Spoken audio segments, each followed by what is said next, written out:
किसको खबर किसको पता कलकत्ता में क्या हुआ। रेप करके मर्डर किया गया या मर्डर करके रेप हुआ।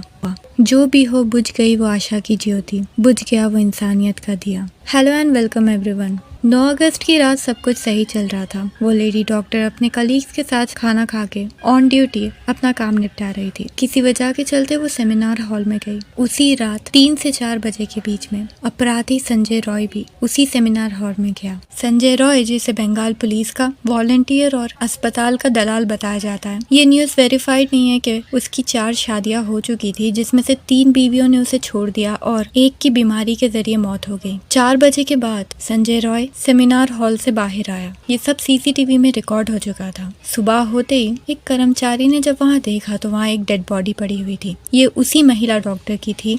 अस्पताल ने माँ बाप को फोन करके बताया कि आपकी बेटी बीमार है। बाद में बताया कि आपकी बेटी ने सुसाइड कर ली। माँ बाप को बेटी की लाश को देखने का मौका नहीं मिला। 3 से 4 घंटे वेट कराने के बाद जब माँ ने बच्ची की लाश देखी तो हम वो सोच भी नहीं सकते जो उनके कलेजे पर बीती होगी। इवन हम ये भी इमेजिन नहीं कर सकते कि उस लड़की ने क्या क्या फेस किया था। पोस्टमार्टम की रिपोर्ट आई और उसमें साफ सीधा लिखा हुआ था कि लड़की के दाहिने पैर, कंधे और शरीर के अन्य हिस्से पे बहुत गहरे जख्म थे। हॉस्पिटल मैनेजमेंट ने हेरा फेरी करने में कसर नहीं छोड़ी और वहाँ की गवर्नमेंट ने भी इन्वेस्टिगेशन पर दबाव नहीं डाला। इवन पुलिस मेन थी जिसने ये सब मैनिपुलेट किया। पेरेंट्स जब हाई कोर्ट में गए तब हाई कोर्ट से आदेश आया इन्वेस्टिगेशन के लिए और उसके बाद सारा मामला सबके सामने आने लगा। पुलिस ने ब्लूटूथ और सीसीटीवी फुटेज की बुनियाद पर संजय रॉय को गिरफ्तार किया, बट पोस्टमार्टम की रिपोर्ट के अनुसार इस काम में 1 से ज्यादा लोग थे। जांच सीबीआई को सौंप दी गई है। लोगों को इंसाफ की बड़ी उम्मीद है, लेकिन कहते हैं ना,